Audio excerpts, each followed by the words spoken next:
నల్లమొక పోనీకి దార పోసినవా నల్లమొక పోనీకి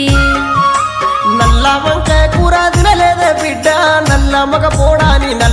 పోడాని తెలువపాయనే నల్ల మగ పోడాని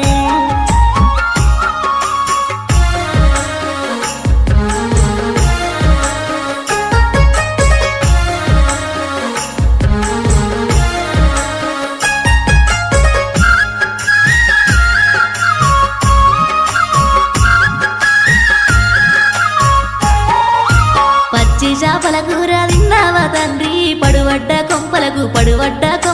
దార పోసినవా పడువడ్డ కొంపలకు పచ్చి చేపల కూర తినలేదే బిడ్డ పడువడ్డ కొంపాని